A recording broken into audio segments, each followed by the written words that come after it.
वाडवडील जर सुखी मृत्यू झाले नाहीत तर त्यांच्या पावला टाकून तुम्ही कशाच होणार आहे? सुखी मृत्यू तुम्हाला मिळणारच नाही.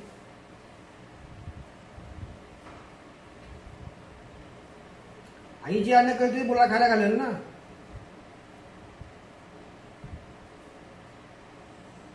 आई ज्या जीवनसत्वामध्ये अन्न तयार करत, प्रथिनं, त्या जे काही असतील गोष्टी अन्नामधल्या त्याच मुलाला मिळणार आहेत. मग एखादी भाजी खायचीच नाही म्हणून आईने ठरवली तर ती प्रथिन नाही मिळणार.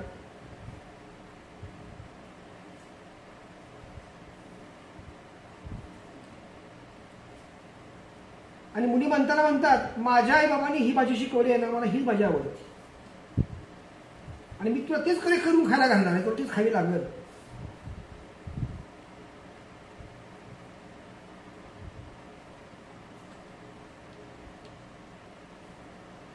तुझ्या आवडीची भाजी मी कधीतरी करीन, पण कधीतरी करीन. तुला हीच भाजी बऱ्यापैकी काय कर, प्रॅक्टिस कर ती खाण्याची.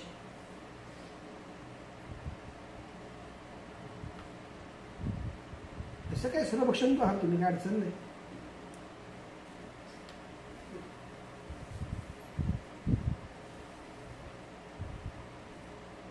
बाधा करण्यासाठी तुम्हाला किंवा सूक्ष्म देहाशी निगडीत राहिलं पाहिजे.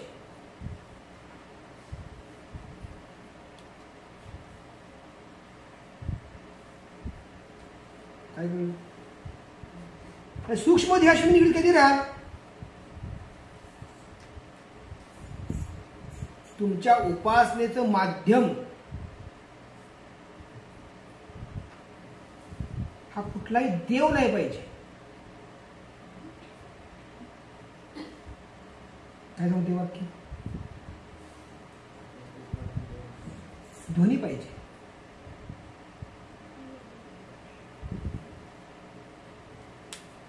तुमच्या उपासनेचं बघा, तुम्हाला महाकाली आवडते, काळे कपडे.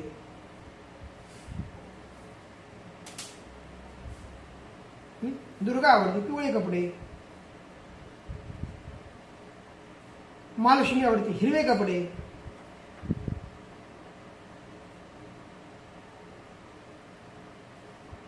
साधकाला फक्त पांढरे कपडे.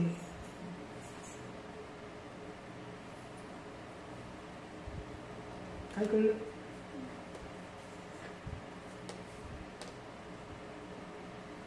सवाष्ण जेव्हा महालक्ष्मीच्या मंदिरात जाईल ते पांढरे कपडे घालून जाईल का हिरवे कपडे घालून जाईल? हिरवे कपडे. महाकालीची उपासना जेव्हा ती करणारी स्त्री आहे ती काळे कपडे घालून जाईल का कुठले कपडे घालून जाईल? काळे कपडे. त्या देवतेला ते वस्तू ते कलर दिलेत ना, पण साधकाला ओनली व्हाईट. कारण काय? नाही, पांढऱ्या कलरमध्ये सगळे कलर समाविष्ट असतात.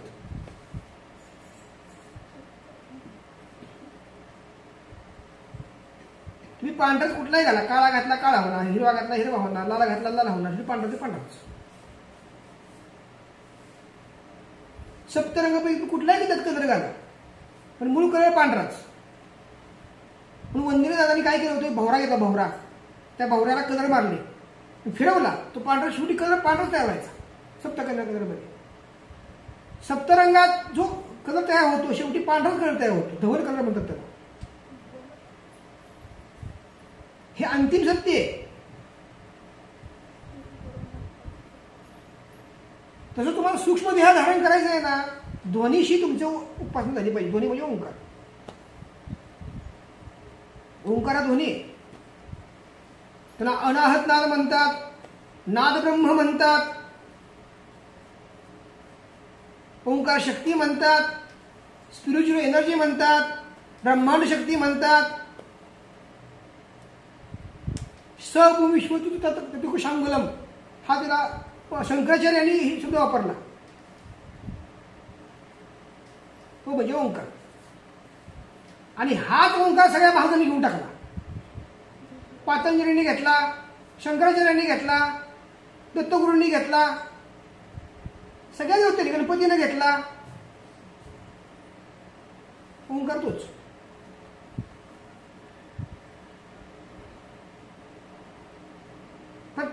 घेतला, मॉडिफाय केला. झुंबरामध्ये प्रकाश आहे, पण मॉडिफाय केल्यामुळे प्रकाशाची ही बदलली, फ्रिक्वेन्सी बदलली. हंडीमध्ये प्रकाश आहे, मॉडिफाय केल्यामुळे ती फ्रिक्वेन्सी बदलली, प्रकाश हा राहणारच.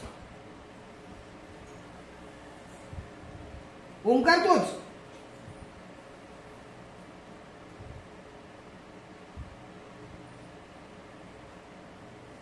पण तो मॉडिफाय केला. उद्देश काय होता? सूक्ष्म देहाची जागृती करणे, किमान बाधा तरी काढाव्यात. पण आपण त्या मूळ शक्तीला विसरून हा महाराज मोठा का तो महाराज मोठा ते सुरू केले. हा देव श्रेष्ठ का तो देव श्रेष्ठ.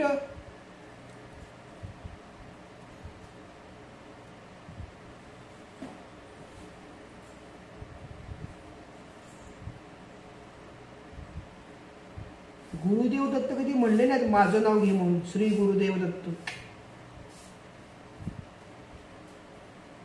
ते कधी म्हणले का माझं नाव घ्या, माझ्या नावाचं नामस्मरण सुरू कर, तुम्ही म्हणले का?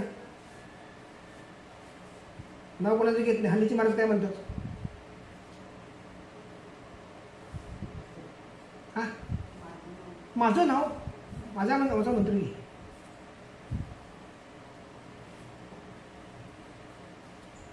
म्हणजे ती एनर्जी जाते मुलाकडं. मग तो काय करणार त्या एनर्जीचा वापर? स्वतः करता करा, तू दुसऱ्या करता करेल.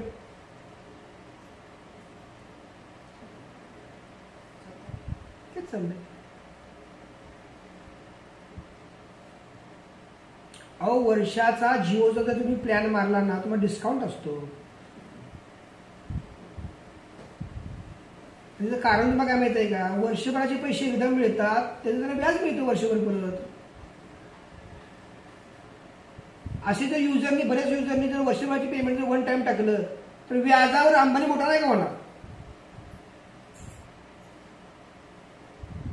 पण आपण विचार करत नाही, म्हणतो वाह डिस्काउंट मिळते. हा, प्रत्येक योजना ज्या असतात त्यामागे ती कारणं असतात. मग माझे सद्गुरू वंदनीय दादा यांनी मूळ ओंकार शक्ती मला जोडून दिली.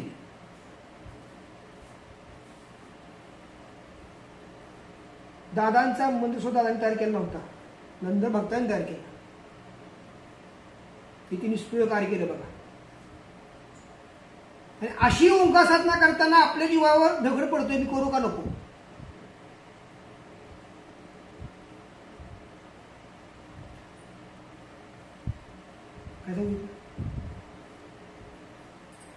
कुठलाही लोभ न ठेवता त्या मूळ शक्तीला जोडून द्यायचं काम सद्गुरुदादांनी केलं, गुरुनाथदादांनी केलं. आणि अशी ओंकार साधना करताना आपल्यामध्ये 50 देव मध्ये येत आहेत. मी ह्या देवाचं करतोय, मी त्या देवाचं करतोय, मी त्या देवाचं करतोय. तुमचं करायचं का नाही करायचं?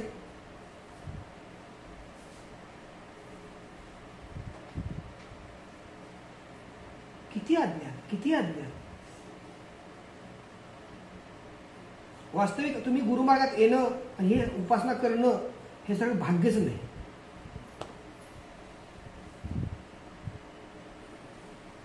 पुढच्या येणाऱ्या 100 पिढ्यांची तरतूद गुरुनी करून ठेवली साधनेद्वारे. किती पिढ्यांची? पुढच्या येणाऱ्या 100 पिढी. अशी कुठली साधना ह्या विश्वात आहे सांगा मला तुम्ही की त्यांनी पुढच्या पिढीची तरतूद करून ठेवली आहे? कुठलीच नाही. प्रत्येक गुरुमार्गामध्ये, अन्य गुरुमार्गामध्ये स्वतःपुरती साधना आहे. मेलाच की संपलं. वंदनीय दादांनी जन्माला येणाऱ्या जीवांची सुद्धा तरतूद करून ठेवली अगोदर. पोटाला येणारा जो जीव आहे तो सुद्धा कसा यावा? पुण्यात्मा म्हणून यावा, इतकी तरतूद साधनेद्वारे करून ठेवली. मला या ठिकाणी कुणाही गुरूंचा अनादर करायचा नाही. मला सर्व गुरु श्रेष्ठ आहे. परंतु जे काही निर्माण केलंय ती सत्यता तुम्हाला समजली पाहिजे.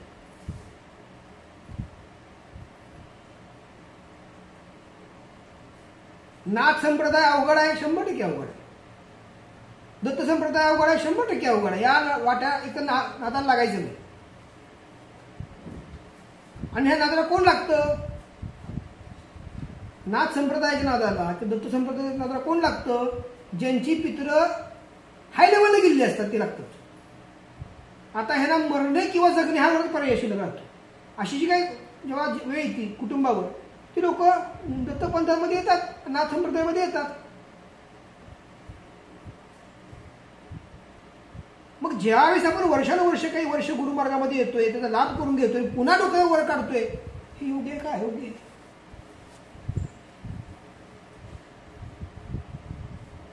त्या पापाला प्रायचित्तच नाही. काय सांगितलं?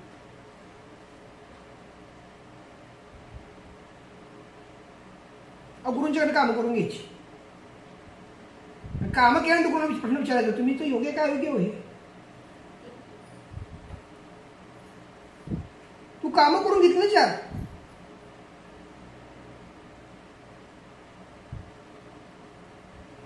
पुढे काय होणार? विकास होणार का भकास होणार?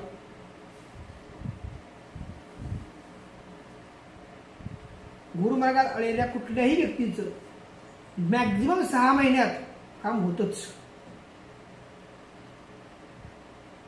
माझ्या रेकॉर्ड आहेत. म्हणून मग असं सांगितलं, मी कुठल्या मार्गाला नावं ठेवत नाही. पण मला माझ्या गुरुने श्रेष्ठ म्हणायला मला स्वतः अधिकार आहे.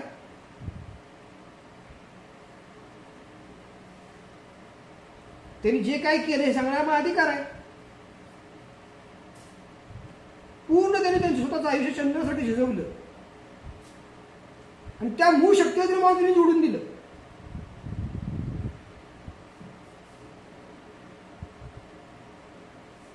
आणि केवळ अर्धा तास साधना दिली फक्त. हे अर्धा तास साधना कर, तुझ्या येणाऱ्या भावी 100 पिढ्यांमध्ये त्यावर उद्धार होऊन जाईल.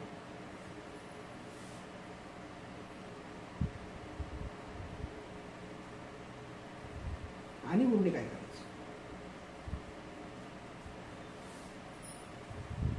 आता मी समजते हे जे आपल्याकडनं अनावधानाने घडलं, तर समाजामध्ये घडतेलं कारण काय आहे? सूक्ष्म आहे, स्थूल बुद्धी, स्थूल देह, स्थूल बुद्धी. दुसऱ्याचा ऐकून वागायचं.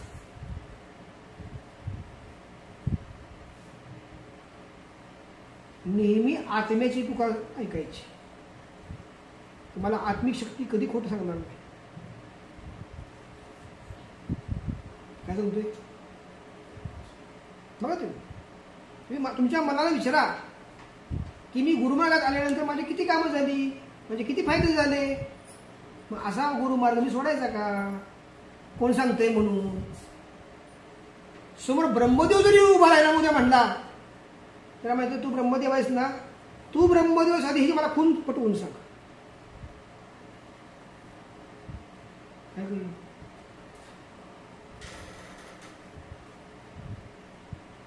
जो सांगतोय ना त्याला म्हणायचं तुझ्या जीवनात तू सुखी किती आहेस? तू प्राप्त काय केलंस आयुष्यात? तू कुठली उपासना केली ज्याला मग तुम्ही देत नाही. तू आयुष्यात प्राप्त काय केलं ते सांगा ती म्हणायचं मला. मग माझ्या गुरूंच्या पद्धती विचार मांड पुढची. तुंदरीत होतं का नाही बघा.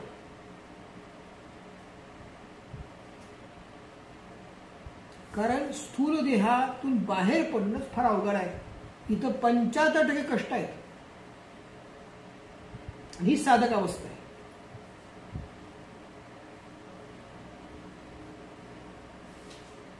मग प्रश्न असा निर्माण झाला की मी गुरुमार्गी कसा काय आला हो? मला कर्माने आणलं. ज्या कर्माने गुरुमार्गात तुम्हाला आणलं त्या कर्माला माहित होतं की आपल्याला दुसरीकडे कुठेही आधार नाही, आपण या मार्गात आल्याशिवाय मोकळं होणार नाही. तुम्हाला माहित नाही त्या गोष्टी, कर्माला माहित होत्या. ज्या कर्माने तुम्हाला गुरुमार्गात आणलं त्या कर्माला मुक्त व्हायचं होतं, माध्यम तुम्ही होता.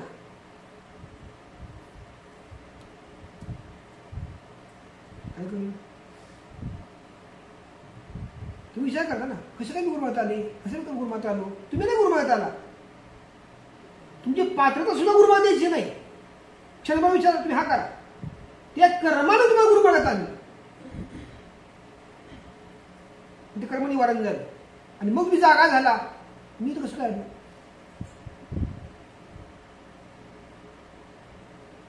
मग अशा मार्गात आल्यानंतर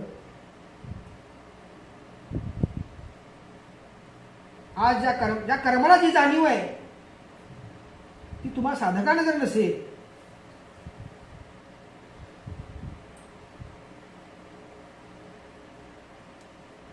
कर्म शरण आलं गुरूंना, तुम्ही जर येत नसाल तर कर्म निघून तुझं पाप निघाल का?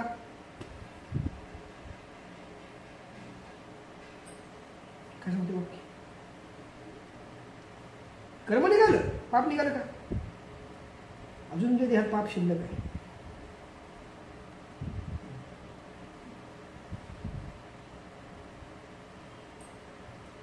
कर्मशब्दाला समजून घ्या. एक कर्म निघालं म्हणजे देह पुण्यवान नाही होणार. असंख्य पापाचा देहात तुमच्या काय संचय आहे. जसं पाप कमी होईल तसं पुण्य वाढेल, तसा देह पुलकित होतो.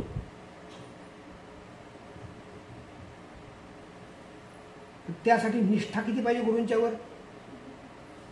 100% पाहिजे. कसुबरही त्यामध्ये निष्ठा आणली नाही पाहिजे. माझं हे काम केलं तर गुरु चांगले, हो, म्हणजे ते काम केलं तर गुरु वाईट, हो, मी तर गुरु जाब विचारणारच आहे, माझं तुम्ही काम का करत नाही? अशी जो प्रश्न मनामध्ये येतात तो प्रश्न असा स्वतःला विचारायचा की मी त्या विषयाला पात्र असते आहे का? मी रोज साधना करतोय, मी रोज आरती करतोय, मी परमात्मा प्रश्नावली दुसरा वागतोय, मी पुरुषांना करतोय, मी 1.25 लाख मंत्र केला. 100% गुरुंना प्रश्न विचार, वेळच येणार नाही. काय सांगितलं? अहो पंतांनी सांगितलं. पंत महाराज काय म्हणाले? अभय वचने हृदयी धरिता जन्म मरण गेले, माझे बाणही उडाले, धरिता गुरु पाऊले, धरिता गुरु पाऊले, माझे भानही उडाले. सद्गुरु बालमुकुंद, सद्गुरु बालमुकुंद श्री पंत महाराजांचे गुरु. किती विश्वास गुरुंच्यावर? 100% विश्वास. किती विश्वास? 100% विश्वास. आपल्या गुरुंचा विश्वास किती? एवढं काम करता का? गुरु महाराज, गुरु जय जय साईनाथ सद्गुरु, काम करता का? अगरबत्ती ओवाळ, काम करत नाही का? आता बाबाश्रेष्ठ नाही, मग कोण? स्वामी समर्थ महाराज की जय. आपल्याला देव लागतो कसा? पश्चात धान्य पोटात जाई बोलतो. कसं लागतो? स्वतःला अर्पण करावं लागतं गुरु मार्गामध्ये. असा गुरु नाही भेटतो बाबा. हे सातत्य पाहिजे. सांगितलं ना रामदास स्वामींनी, उपासनेला दृढ चालवावे. कुठले संत असू दे, कुठले संत, भूदेव संताशी सदा नमावे. हा श्रेष्ठ, तो नीच, तो उच्च, तो अमुक, तो तमुक नाही बाबा. भूदेव संत कुठलेही असू देत, सदा नमावे. सत्कर्म योगे वय घालवावे. वाईट कर्म करू नका. नाही तर चांगलं करायला गप्प बसा. नावं ठेवणं बंद करा. मग सर्वामुखी मंगल बोलवावे. मग तुमची मुख जागृत होतील. ही सगळी माध्यम, 16 माध्यम जागृत होतील. कधी? उपासनेला दृढ चालवावे. अजून चाललंय, हा मंत्र म्हणू, हा तो मंत्र म्हणू, हा गुरु करू, हा तो गुरु करू. हा देव, आता बघा साधं गणित आहे, विश्वात पुष्कळ गुरु आहेत. मी मागे बोललो होतो, वंदने दादांनी बाबांची निवड काय केली गुरु म्हणून.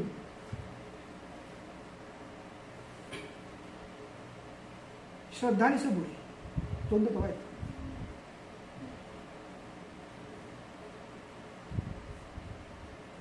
दत्तगुरूंच्याकडे गेला तर स्वतः घेतील, चूक केली की पटेल स्वतः. बाबा काय म्हणते, चुकलायस का, ठीक आहे उद्या सुधार. परत चुकलास का, ठीक आहे परवा सुधार. परत चुकलाय का, ठीक आहे परत तुला मग घेशील ना तेव्हा सुधार.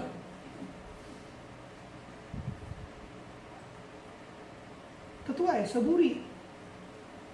कहा तक, जन्म जन्म तक सबुरी. सबुरी कहा तक, जन्म जन्म तक सबुरी. श्रद्धा कैसी, अतूट श्रद्धा, तुटणार नाही कधी. हे काम केलं नाही मग तुम्ही बाबांची काही सेवा करणार नाही, मंत्रमित्र काही म्हणणार नाही, देवा काय लावणार नाही, करू नकोस. इथं नाही म्हणते कधी, इतकं करतो ते माझं काम होत नाही, तुझी कर्म घन आहेत.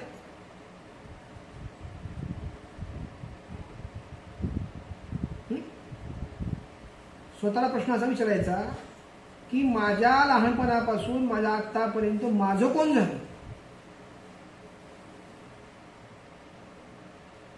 प्रश्न काय विचारायचा,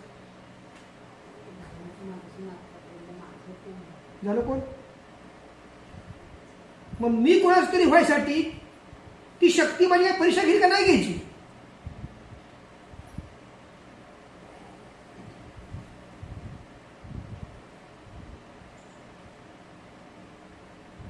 अहो ज्या आईनं लहानाचं मोठं केलं, तुम्हाला चांदोबा दाखवत अन्न खायला घातलं असेल, ती सुद्धा कधीतरी आई म्हणली असेल तुला माझा काही संबंध नाही जा, एक वाक्य आलं असेल कधीतरी.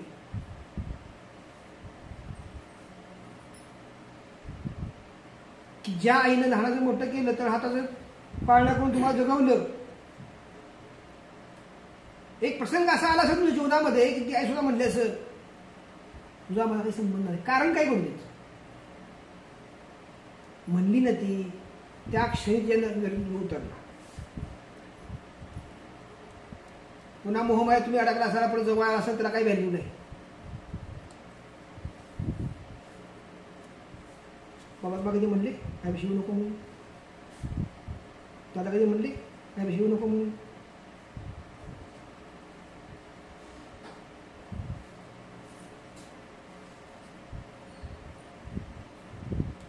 गुरु कधी लांब करत नाहीत, आपण लांब होतो. हा, आपले स्वार्थी विचार पूर्ण झाले नाहीत की आपण लांब. गुरु नाही कधी लांब करत.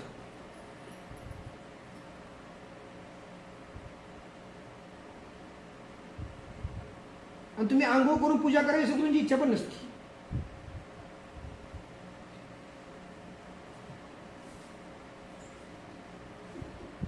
तुम्ही आंघोळ करून पूजा करायची इच्छा नसते. कारण सांगू, मासा पाण्यात रोज असतो. मासा पाण्यात रोज असतो, तो देव पूजा का करत नाही.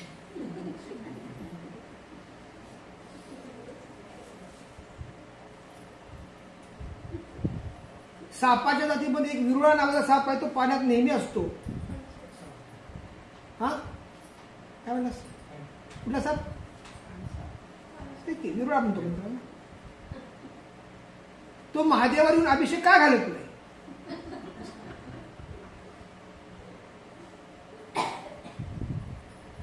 कासव सारखं पाण्यामध्ये असतं, लक्ष्मी शिवून का बसत नाही.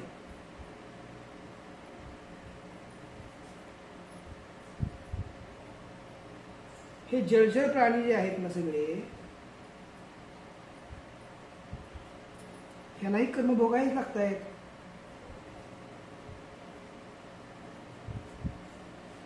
पाण्यात राहिले म्हणजे ते शुद्ध झाले का.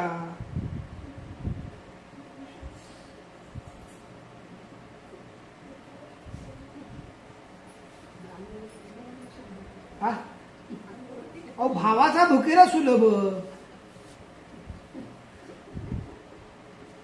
दीन दासाला काय वाक्य?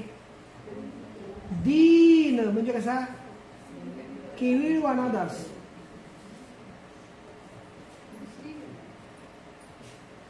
कसा? दीन दासाला. लिपस्टिक लावायची, पावडर छापायची, आरती साई बाबा.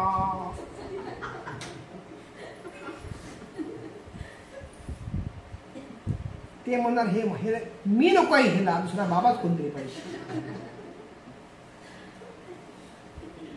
दीन दासाला ना. अंतरी निर्मळ, वाचेने रसाळ, तिच्या गळा माळा असून तुळशीच्या माळा ज्या आहेत पेहराव करून उपयोग नाही. अंतरी निर्मळ पाहिजे. वाचेने रस, नुसतं गोडबोळ्या नको बरं का. आणि गोडबोळ्या सुद्धा तर पुष्कळ असते. गोडबोळ्या नाही, रसाळ पाहिजे. रसाळाचा अर्थ काय? मनात मळ नाही पाहिजे. काय कळलं?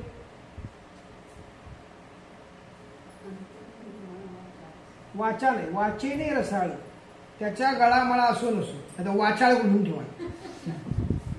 वाचाळी पुष्कळ आहे जगात.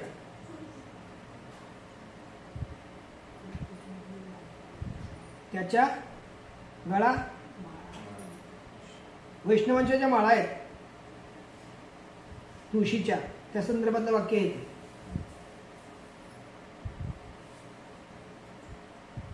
16 माध्यम विकसित करताना आणि खुंटी मारासाठी देवादी घट्ट करा.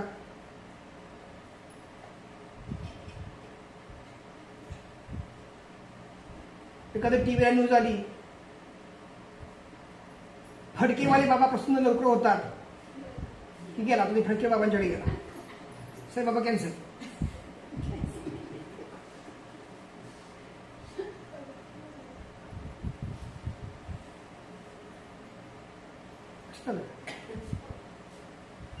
बाबा जगात कुठल्याही देवतेकडे जा, फुकट काय मिळणार नाही.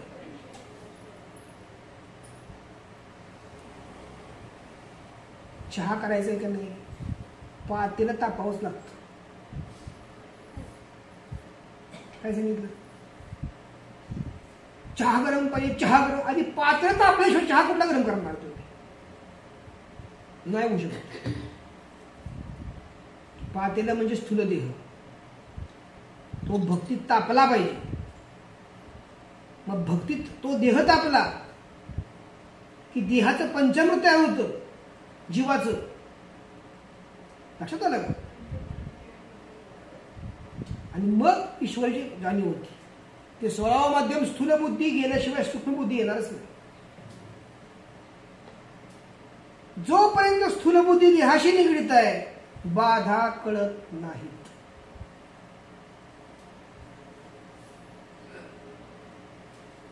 इतकं की तुम्ही जे संसार करताय ती व्यक्ती म्हणून आहे का बाधा म्हणून आहे हे तुम्हाला कळणार नाही. काय सांगतोय?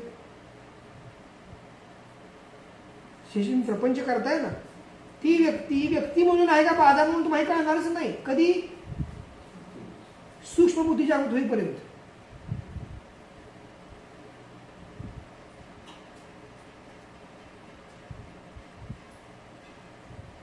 सगळा संसार मायेने भरलेला आहे. काय सांगतोय? सगळ्या मायाने भरलाय. तुम्ही कुठल्या ठिकाणी जावा तिथं माया आहेच. पाप केलं तिथे माया आहे, पुण्य केलं तिथे माया आहे. असं म्हणून पापात पुण्यात फक्त पापातही माया आहे. लोकांमध्ये गेला, चोरापाशी जाऊन बसला, चोर शिकवा इकडे चोरी कशी करायची शिकवतो, प्रेमाने शिकवली.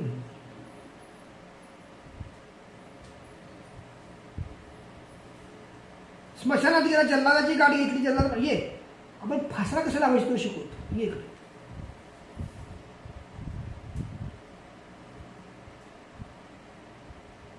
भिकाऱ्यांच्या कळपात गेला, ये भीक कशी मागायची शिकवतो.